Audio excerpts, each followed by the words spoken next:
নমস্কাৰ, মই ৰফিক হুছেইন আপোনালোকক সকলোকে ষ্টুডেণ্ট নলেজলৈ স্বাগতম জনাইছোঁ।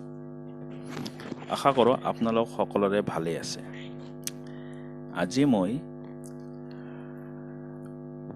বুৰঞ্জীৰ কিছু নজনা কথা জানিবলৈ চেষ্টা কৰিম। সেয়েহে আমি ভিডিঅ'টো নতুনকৈ সম্পূৰ্ণ চাওঁ আৰু মোৰ চেনেলটো লাইক আৰু শ্বেয়াৰ কৰিব। লগতে ছাবস্ক্ৰাইব কৰিব নাপাহৰিব। ছাবস্ক্ৰাইব কৰিব আৰু বেল আইকনটো বজাই দিব। আপোনালোকৰ মাজত যদি কিছু ক'ব লগা থাকে তেতিয়াহ'লে কমেণ্ট যোগে মোক জনাব। চাওক, আজি আমাৰ ভিডিঅ'টো আৰম্ভ কৰোঁ আৰু সাধাৰণ জ্ঞানৰ যিখিনি জ্ঞান আহৰণ কৰিব পাৰোঁ চাওঁ। আমি সাধাৰণ জ্ঞানৰ প্ৰথম প্ৰশ্নটো জানিবলৈ চেষ্টা কৰিম। প্ৰথম প্ৰশ্নটো হৈছে, প্ৰথম আহোম বৰবৰুৱা কোন আছিল? উত্তৰটো হ'ব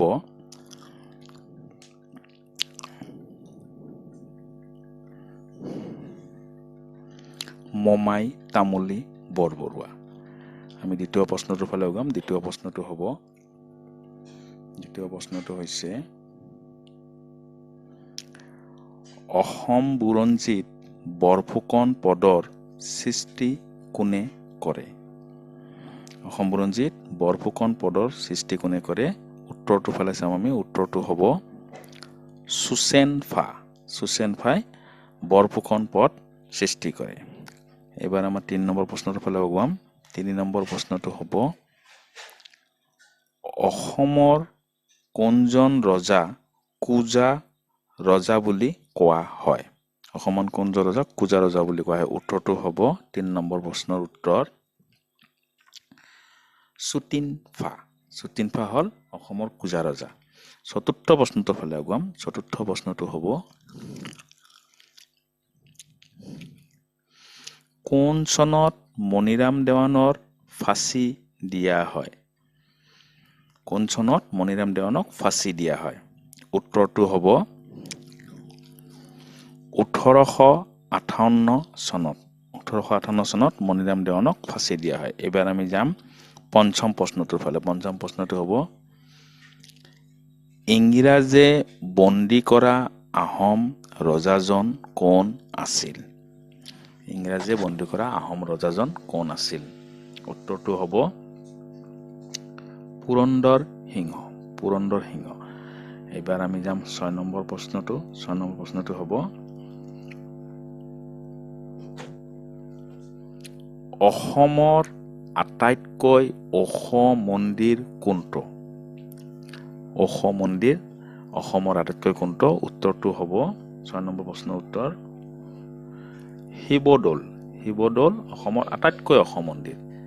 এইবাৰ আমি যাম ৭ নম্বৰ প্ৰশ্নটো। চাওঁ, ৭ নম্বৰ প্ৰশ্নটো হ'ব, চিপাহী বিদ্ৰোহত জড়িত থকাৰ অপৰাধত ইংৰাজে ফাঁচি দিয়া অসমীয়া নেতাজন কোন আছিল? উত্তৰটো হ'ব মণিৰাম দেৱান। এইবাৰ আমি ৮ নম্বৰ প্ৰশ্নটোৰ ফালে যাম। ৮ নম্বৰ প্ৰশ্নটো, 1942 চনৰ আন্দোলনত গহপুৰ থানাত পতাকা উত্তোলন কৰিবলৈ যাওঁতে শ্বহীদ হোৱা কিশোৰীজনী? উত্তৰটো হ'ব কনকলতা বৰুৱা। এইবাৰ আমি যাম ৯ নম্বৰ প্ৰশ্নটো, দেশতকৈ মোমাই ডাঙৰ নহয় বুলি কথাষাৰ কোনে কৈছিল? উত্তৰটো হ'ব লাচিত বৰফুকনে কৈছিল দেশতকৈ মোমাই ডাঙৰ নহয় বুলি।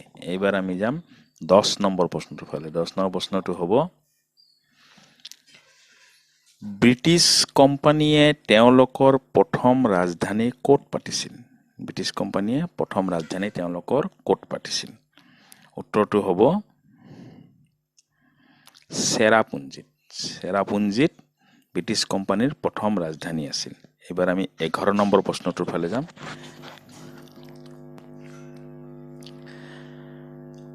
অসম ছাত্ৰ সন্মিলনৰ প্ৰথম অধিৱেশনৰ সভাপতি কোন আছিল উত্তৰটো হ'ব লক্ষীনাথ বেজবৰুৱা এবাৰ আমি যাম 12 নম্বৰ প্ৰশ্নটো 12 নম্বৰ প্ৰশ্নটো হ'ব প্ৰথম ঘূৰণীয়া মেজমেলত অসমক প্ৰতিনিধিত্ব কৰা ব্যক্তিজন কোন আছিল উত্তৰটো হ'ব চন্দ্ৰধৰ বৰুৱা এবাৰ আমি 13 নম্বৰ প্ৰশ্নটোৰ ফালে আগাম 13 নম্বৰ প্ৰশ্নটো হ'ব পণ্ডিতসকলৰ মতে অসমৰ আটাইতকৈ প্ৰাচীন জাতিটোৰ নাম কি উত্তৰটো হ'ব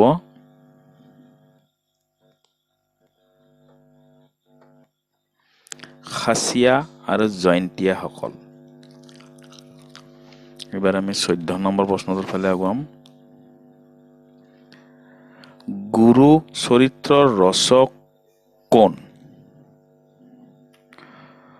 গুৰু চৰিত্ৰৰ ৰচক কোন উত্তৰটো হ'ব ৰামচৰণ বৰঠাকুৰ এবাৰ আমি 15 নম্বৰ প্ৰশ্নটোৰ ফালে আগুৱাম 15 নম্বৰ প্ৰশ্নটো কি ক'লে অসমৰ বিক্ৰমাদিত্য কোন অসমৰ বিক্ৰমাদিত্য কোন উত্তৰটো হ'ব মহাৰাজ নৰনাৰায়ণ 16 নম্বৰ প্ৰশ্নটোৰ ফালে 16 নম্বৰ প্ৰশ্নটো হ'ব আহোমসকলৰ শেষ ৰাজধানী ক'ত আছিল আহোমসকলৰ শেষ ৰাজধানী ক'ত আছিল উত্তৰটো হ'ব যোৰহাটত আহোমসকলৰ শেষ ৰাজধানী আছিল এবাৰ আমাৰ 17 নম্বৰ প্ৰশ্নটো ফালে আগুৱাম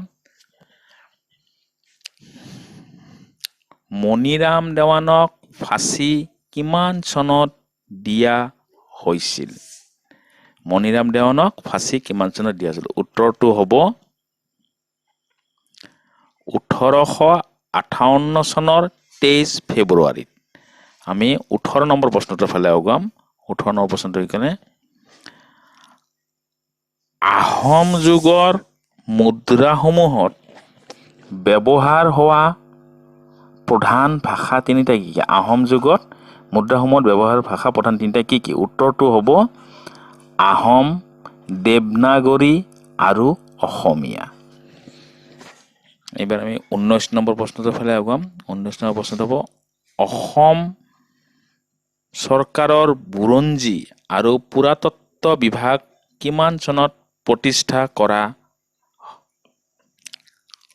উত্তৰটো হ'ব 1932 চনত এবাৰ আমি 20 নম্বৰ প্ৰশ্নটোৰ ফালে যাম আৰু আজিৰ শেষ প্ৰশ্ন শৰাইঘাটৰ দলংখন কিমান চনত সাজি উলিয়াইছিল উত্তৰটো হ'ব আমাৰ 1962 চনত শৰাইঘাটৰ দলংখন সাজি উলিয়ায়